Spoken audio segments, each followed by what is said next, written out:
soal makan saya kembali lagi karena paling banyak kita bahas ini yang kita makan salah. Mau cancer, mau jantung, mau stroke itu karena banyak sekali peran makanan yang salah. Nah, makanan yang salah itu antara lain juga zat-zat kimia yang kita makan. Itu kelewat berlimpah dan kita nggak bisa mengelak ya. Setiap kita jajan apapun, sekedar kerupuk, sekedar kecap, sekedar saus tomat itu sudah salah ya. Karena itu banyak bahan kimia yang masuk. Nah, yang lain adalah bahwa orang Indonesia cenderung makannya mono diet. Jadi nasi soto, nasi gado-gado. Nah itu salah, harusnya American breakfast. Jadi satu yang dari barat kita bisa tiru adalah gaya sarapan orang Amerika. Kalau di hotel itu seperti apa? Breakfast itu segala macam ada. Jadi makan pagi itu, sarapan itu menu pangeran yang serba ada. Nah, kebiasaan kita tidak pernah sarapan. Kalaupun sarapan sisa makanan malam atau hanya kerupuk, hanya ceplok telur dan itu kita tidak biasa produktif. mengutamakan justru makan siangnya. Nah, salah. Makan siang boleh sedikit kurang lengkap. Karena ibarat mobil kita mau mengendarai jauh, bensin, minyak, rem, oli harus cukup supaya mobil tidak mogok. Itu makanya barangkali sebabnya orang Indonesia itu kurang produktif, kurang kreatif. Anak-anak sekolah juga menangkap pelajaran kurang baik, tidak sarapan. Dan ini sudah dibuktikan secara ilmiah. Tidak produktif karena tidak diisi sempurna. Lengkap. Makan siang boleh sedikit kurang lengkap. Kurang lengkap. Makan malam seadanya. Kita kan terbalik. Makan malam foya-foya. Iya, kalau ada pesta, ada acara ya dok. Terus pulang kantor, hangout, makan-makan juga. Gitu. Hal lain adalah bahwa yang sehat itu kesehatan ada di dapur, bukan di restoran.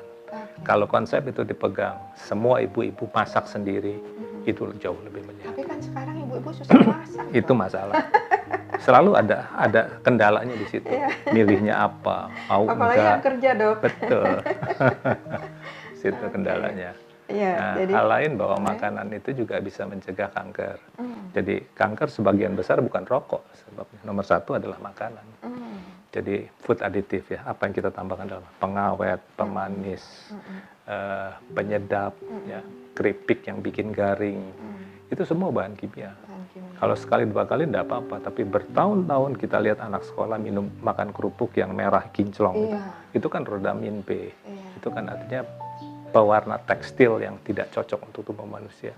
Puluhan tahun anak-anak makan kerupuk merah, makan sirup yang merah, yang dari pewarna tekstil itu akan kanker. Jadi saya prihatin.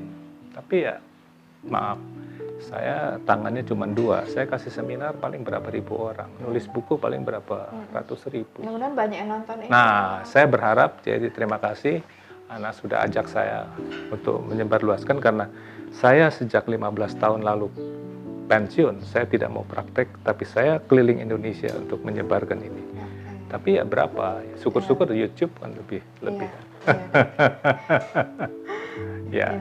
Memprihatinkan benar ya dok. Prihatin. Oke, dari sisi olahraga tadi, kemudian dari aspek makanan, udah. Yang lainnya apa lagi dok? Ya, jadi misalnya ini kanker ya, kanker payudara. Wanita yang punya bibit kanker payudara dan dia makan daging 3-4 kali lipat lebih banyak dari wanita normal, makan lemak juga 3-4 kali lipat dari normal, dan dia tidak bergerak badan, hanya duduk saja, kankernya muncul. Itu artinya apa? Kalau dia tidak makan daging berlebihan, tidak makan lemak berlebihan, dan dia tiap hari aktivitas fisik, kankernya tidak jadi muncul. Nah, itu informasi itu yang saya bilang bahwa sehat itu murah. Orang tidak perlu kanker.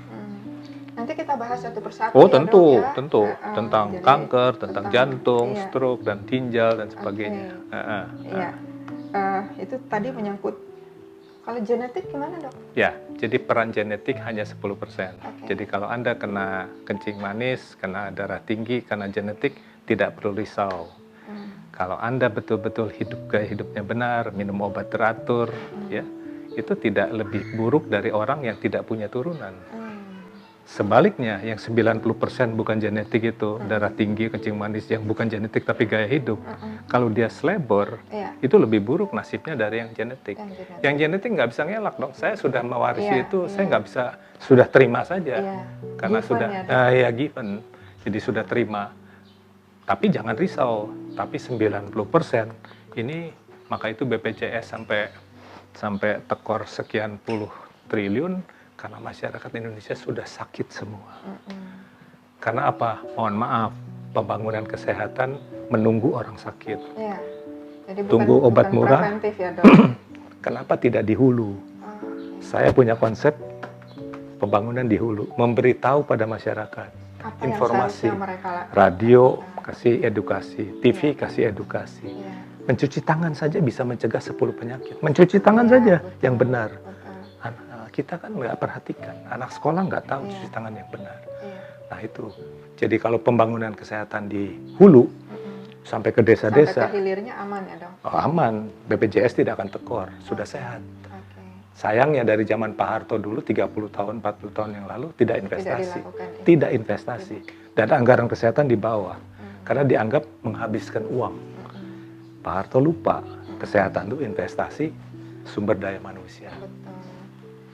Oke, nanti kita akan ngobrol lagi lebih jauh apa saran-saran dokter supaya masyarakat secara dini bisa melakukan pencegahan dan betul-betul menjadikan tubuhnya itu sebuah investasi tanpa harus mengeluarkan uang banyak. Oke, kita kembali ke yang satu ini. Kalau Anda ke Singapura, makanannya anyep. Pemerintah ikut campur. Restoran, jangan terlalu asin. Nanti rakyatnya sakit. Saya ketemu pasien, dok, uang saya serahkan semua, harta saya serahkan. Tolong perbaiki jantung saya. Saya bilang sudah terlambat.